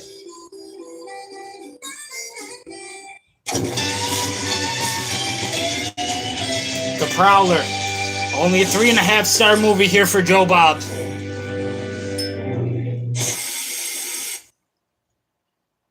First segment break at 20 minutes. Okay, I'm studying the physics here, and that was the old double kill pitchfork in a gazebo trick. And that was the opening salvo in the mini kill shots of the little-known slasher film The Prowler from 1981. The prongs on the pitchfork were about like the ones on this pitchfork. They didn't look long enough because that pitchfork entered the back of Roy, frightening Rosemary, then continued through Roy's torso and had enough prong left to impale the hysterical bimbo as well. So, I don't know, the first of many effects created by Tom Savini, master of gore. But I'm Tom Savini, the master of gore, the master of practical effects, really. Shock army guy. A pitchfork would imply... I mean, ladies and gentlemen, if you've ever watched like early horror movies, even in today, I mean, Tom Savini, he still plays a really pivotal role in those practical effects. Me, myself, if I ever have the fucking chance to do a horror movie, I'm using practical effects over special effects, okay? And that's not to just decrease the budget. That's because this is all the shit that I grew up on, okay? Practical effects, the stuff that Tom Savini would do on screen is just amazing to me, and I really love practical effects over something like a special effect, because really a lot of Hollywood movies today in horror, especially in the genre of horror, they're not using practical effects anymore, right? They all have the budget, they all have the support of Hollywood behind them, and they all have these fucking big bank accounts where they can just break out the fucking studio software whenever they want and just edit that shit on screen. I mean, like I said, you want to put a fucking million zombies on the screen? We'll do it with fucking special effects. Back in the day, you think about something like George A. Romero, he had to hire all real actors to play the zombies. You know, you never would see fucking a million zombies on the screen in a fucking George A. Romero movie, at least in the fucking 70s and the 80s, because that shit was all done with actual budget and actual practical effects. Pissed off soybean farmer. So I kept waiting for some kind of exposition scene where they explained how, while the soldier was over in Belgium, he was surrounded by pitchfork-bearing Walloons in a strange village that remained loyal to the Nazis or something. But apparently the only reason they used the pitchfork is they thought it would be really, really cool. All right, this part coming up right now is some of the best work of Tom Savini's entire career. And I hate to keep harping on Tom Savini, but unless you appreciate the special effects work in this movie, there is no movie, okay? Okay. And, I mean, Joe Bob even said it right there himself. If you don't appreciate the special effects from Tom Savini in this movie, you really don't have a fucking horror movie, okay? Because somebody like Tom Savini had to take your idea and basically translate it to the screen, okay? So if you wanted to fucking crush somebody's skull and Jason Voorhees had to have their fucking eyes pop out, that was all done with practical effects. If you wanted somebody to fucking, you know, they got sliced open at the stomach and all their intestines fall out, again, practical effects. It's not done in studio software. Roll film. The alternative title for this movie, by the way, was The Pitchfork Massacre, but only in North Carolina and South Carolina. And the story on that is that apparently some enterprising distributor got his hands on the print illegally, and he just released it on his own, thinking nobody would find out. And he was right. Nobody found out. He got away with it. He got away with it. Pitchfork Massacre is actually a much better title. And the other thing I wanted to mention is that the reason the town is called Avalon Bay is that the original script had the story set in Avalon, the little resort town on Catalina Island off the coast of Southern California, which is yet another charming bed and breakfast nightmare of a place. But at the last minute, they changed the location to Cape May, thinking New Jersey croissants were just as good as San Pedro croissants. And so... How many people in New Jersey today are eating croissants? All right, ladies and gentlemen, I feel like kind of New York and New Jersey has kind of established themselves as like a bagel premier. You know what I'm saying? You go to New York, you're going to get yourself a breakfast bagel. You're not going to walk into a fucking shop and be like, hey, let me get a croissant. History was made. You know, you just don't think of Jersey as a bed and breakfast place. You know, I got your homemade preserves right here, buddy.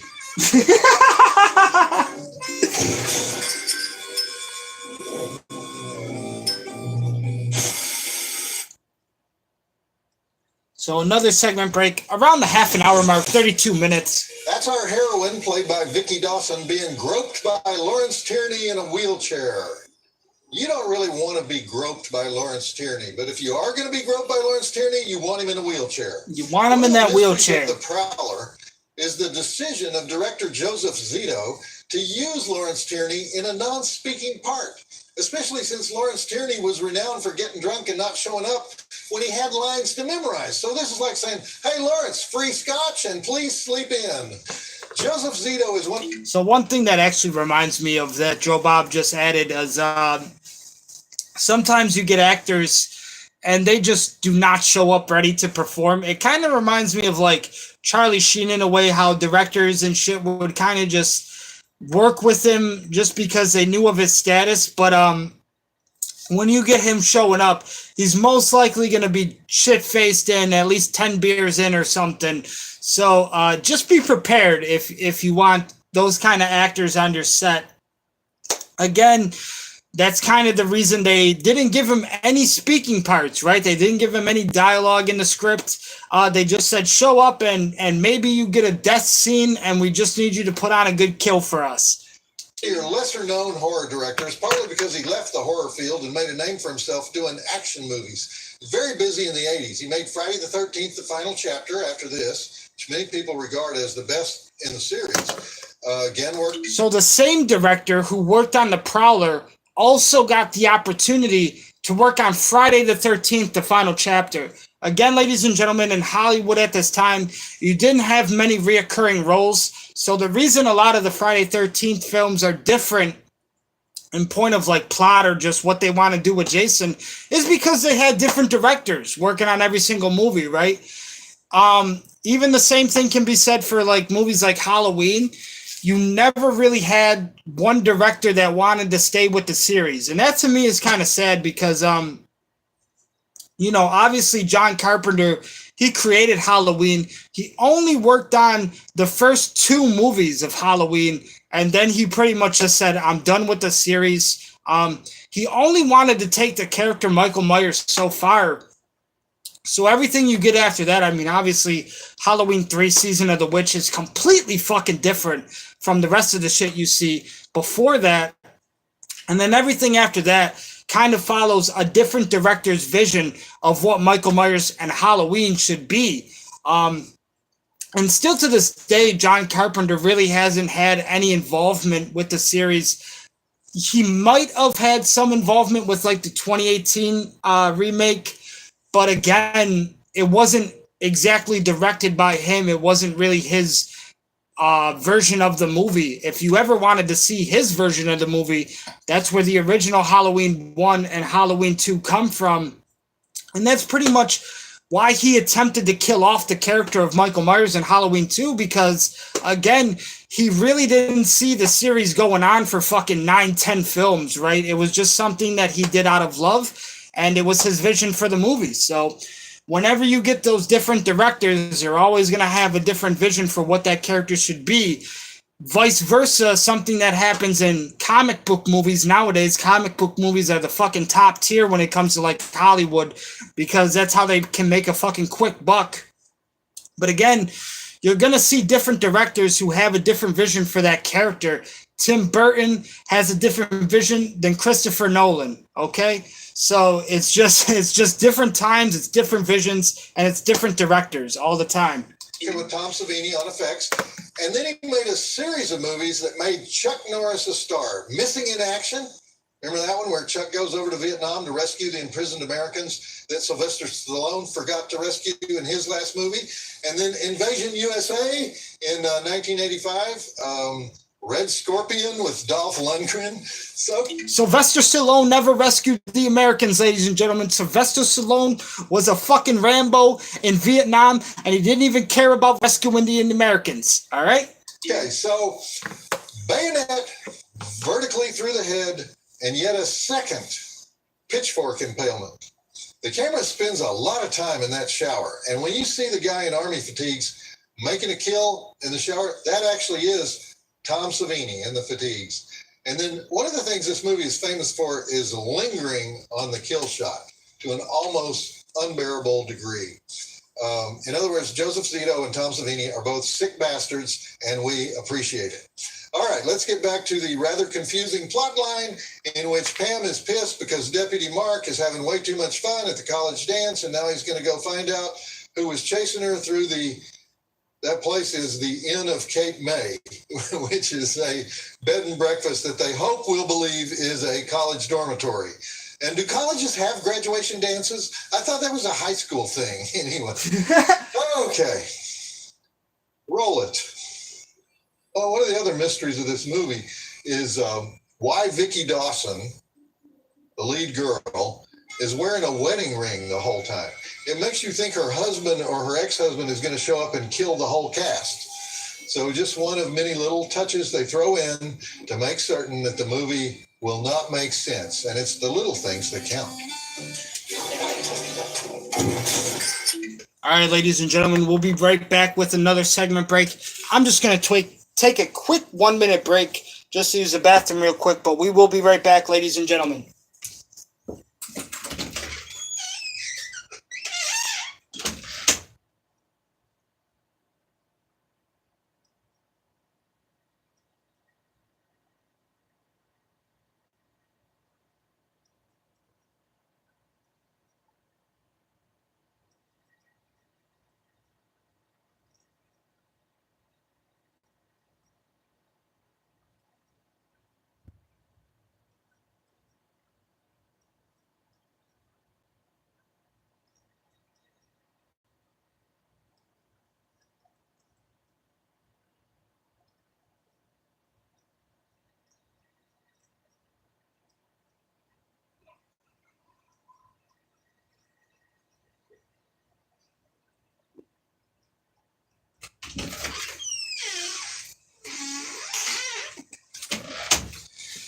Okay, ladies and gentlemen, ghosts and goblins, witches and wizards, vampires and werewolves, I have returned.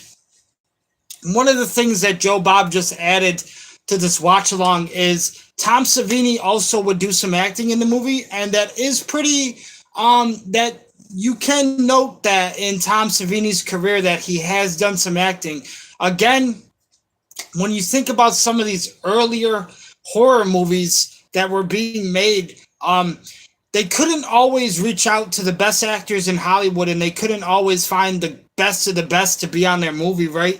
So you were usually working with whatever was at your disposal. And Tom Savini does have some acting under his career, but he is more known for his practical effects and special effects now in Hollywood. But he has done some acting on a majority of some of the movies that came out in the early horror stuff. And I just think that's amazing, right? Because there's very few times when you find somebody who not only takes the time to do the practical effects for your movie, but they're also going to take the time to fucking learn the script and also do a little bit of acting. So fucking major applaudissement for Tom Savini. I absolutely love Tom Savini. If any of you have ever seen his work, it's just done with such purpose and just such, perfection almost, that like he has gotten so good at it now to where, I mean, a lot of the early stuff that he was doing, it probably felt like more of a challenge, because when you're listening to some of these directors explain their ideas and what they want to happen, it's probably very hard to make some of that stuff happen on like a 80s, early or late 70s budget. But Tom Savini found a way to fucking make a name for himself in horror. So let's carry on with Joe Bob's review of The Prowler.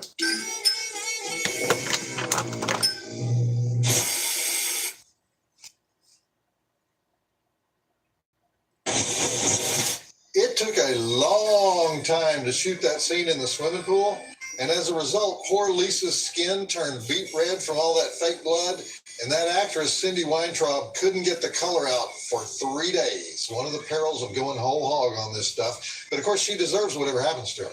Because who goes to a formal graduation dance and decides, you know what, I'm going to bring my bikini in case I want to swim. But once again, that's a huge blade sawing on the neck, which wakes us up after 20 minutes of wandering around Major Chatham's house. I love the line where Mark says, I found boot tracks and wheelchair tracks. And I want to mention the band at the dance. They sing four different original songs. That band is called Nowhere Fast. I assume it was some local Jersey band. I can't find any mention of them anywhere. So if you were a member of Nowhere Fast, email me, update me. Why did Nowhere Fast go nowhere fast? Because people always ask about it. They've compared that band to Boston and Nazareth, and I would compare them to Akron and Lithuania. But anyway, back to the movie. Also, Christopher Goutman, who plays Deputy Mark London. You know where he ended up? He produced and directed almost 2,000 episodes. 2,000 episodes of As the World Turns. That's amazing. But our more immediate concern is, why is he driving around in a Jeep that has no radio? Why is he taking his girlfriend with him? Why is he breaking into private homes with no search warrant? And every guy who's ever watched Cops knows that is no way to go around a blind corner, calling out so the perp knows where you are, then gradually opening the door. You zip around that corner with both hands on the gun stock and a finger on the trigger, right?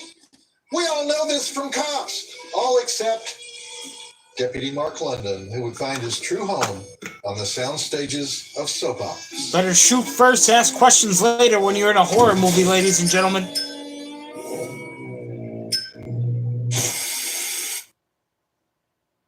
And now another segment break here at just around an hour and 3 minutes. So Joe Bob also adding to this, the Prowler review. So my question about the bloodthirsty killer who just executed that straight-through-the-throat machete skewer to the dimwit dance chaperone? Exactly why is the World War II veteran so crazy? Is it because he got dumped? Is that the sole reason? Because usually even a generic slasher has more motivation than that. And also the amount of screen time spent wandering through the Chatham house, wandering through the dorm, running through the dorm, running through the Chatham house. Not to mention the whole sequence of the couple making out in the basement. Why didn't he kill them? Why have two people go down into the basement to have sex or make out or whatever if it has no bearing on the body count? Okay, back to the movie. That's it. Major Chatham's house, by the way, which they keep going back to because they obviously think a wheelchair-bound guy is doing all these athletic murders. You know? Yes, the guy in the wheelchair is doing fucking athletic murders like he's fucking on an Olympic sports team. Major Chatham's house is actually the Emlyn Physic Estate on Washington Street in Cape May, New Jersey. It's an 1879 Victorian house that they've turned into a museum. It's a Victorian house museum about Victorian houses. You know, it's one of those places where your crazy aunt works and you aren't allowed to sit on the ugly chairs. And I'm just guessing that this film crew really pissed them off because they came and they said, we would like to make a movie featuring the Emlyn Physic Estate. Oh, that's wonderful. We're so proud of our history. 2 weeks later, you've busted up 7 rooms and shattered a few 18th century rum pitchers, and they're not so friendly anymore.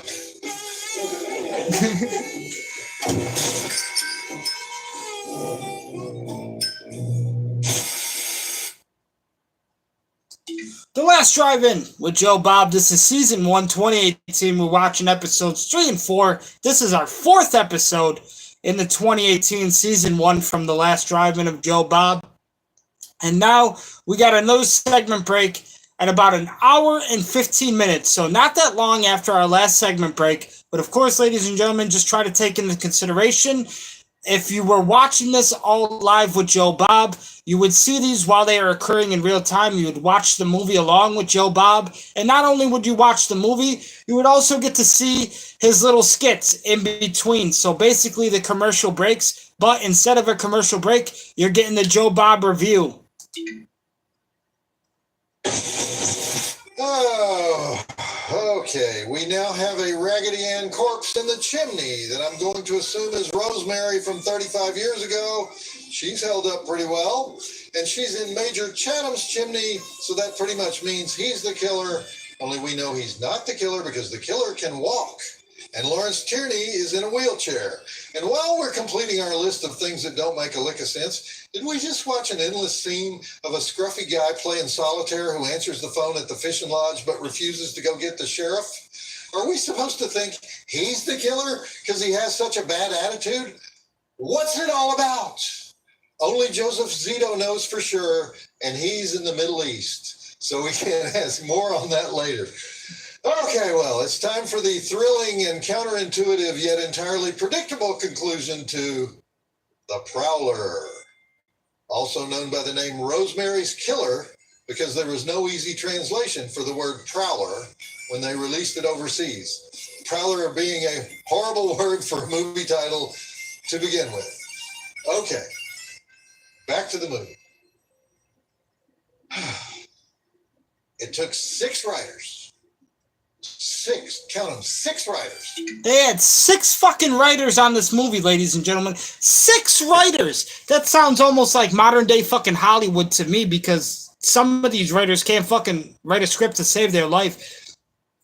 But compare that to some of my favorite directors in Hollywood, okay? Martin Scorsese, Quentin Tarantino. I mean, Quentin Tarantino basically writes every fucking script himself, and that's something that I take after. Again, I want to be the only writer and director.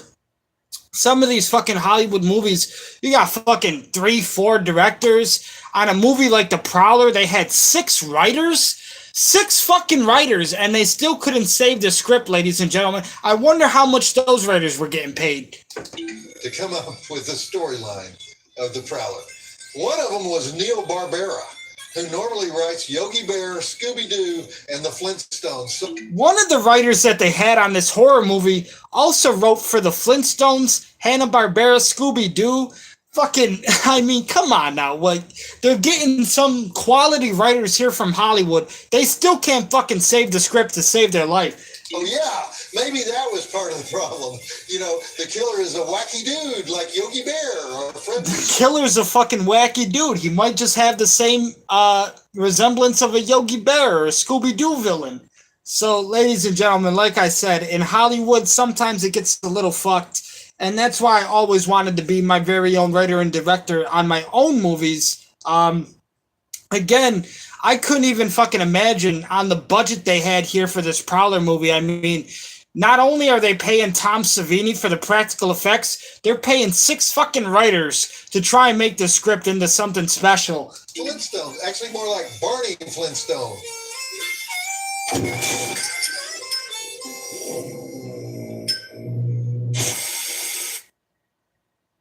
And ladies and gentlemen, this is going to be the end of our episode, as now Joe Bob has reached the end of the movie. The end credits have shown, and now this is Joe Bob's final thought on The Prowler. Excellent exploding head there. And it was Tom Savini himself who wielded the double-barreled shotgun when they shot Farley Granger's face off. Farley Granger, as the sheriff, is best known for his work in Hitchcock films in the 50s. And Farley was not fond of the head molding process for that shot. He had claustrophobia, and they had to kind of fight with him to sit still while they did the cast of his head. Now, there are 3 people who should have been killed in this movie who don't get killed. As I pointed out before, the 2 aardvarkers in the basement, and then here we have the annoying deputy sheriff with the pitchfork raised over his head, and then nothing. We just cut to the next scene. No explanation as to why he's allowed to live. Yet another mysterious plot element in the fairly obscure 80s slasher, The Prowler.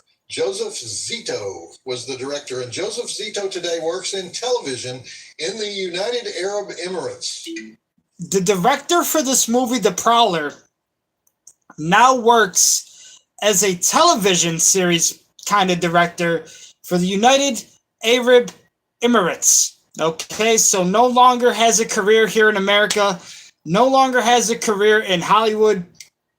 He's basically trying to make television now for people in Arabia and the United Arab Emirates, those kind of folks, okay? So you would basically never hear anything of this guy today because he's transitioned himself into a completely another country, and now he's basically just doing television stuff. He doesn't even have the potential to make a fucking movie anymore.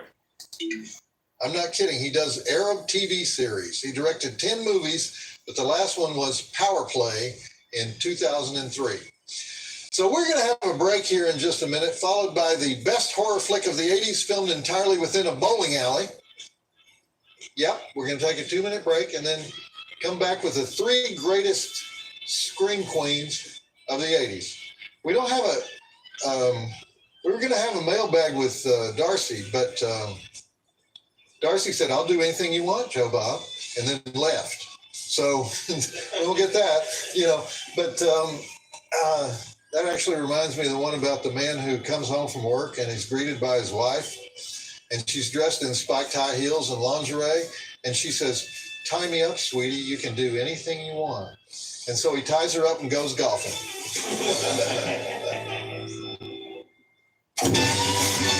And ladies and gentlemen, that is going to be the end of our episode. Obviously, Darcy never left Joe Bob. She's still with The Last Drive-In to this day. Round of applause, ladies and gentlemen, for Kinky Horror. She is a great assistant here for Joe Bob during the entire series. But yep, that is going to do it for episode 3 and 4 of The Last Drive-In with Joe Bob. So the Prowler, it was fucking all over the place. The director didn't even fucking know who he wanted to write the script. You can tell from him putting on 6 writers. One of them worked for Hanna-Barbera, Flintstones, Yogi Bear, Scooby-Doo, and that doesn't really sound like the best fucking horror movie to me either.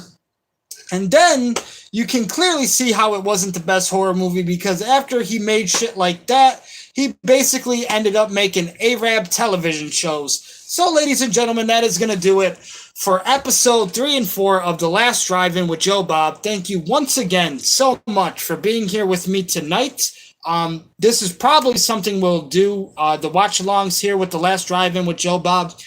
I'll probably have to do them on my days off, at least to get through season 1 for the rest of the month here in June, if we wanted to. Of course, the year is 2024. This isn't 2018 when it first aired, but we are going back and watching some of these episodes just to basically get a good laugh and just to spend some time together, hopefully hang out.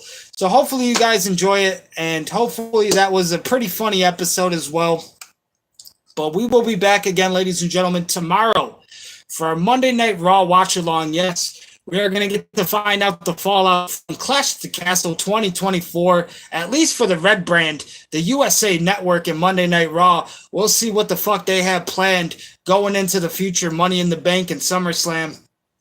But as I said, ladies and gentlemen, that does it for tonight on our watch-alongs here with The Last Drive-In with Joe Bob. Thank you once again for joining me here tonight. Until next time, ladies and gentlemen, peace, God.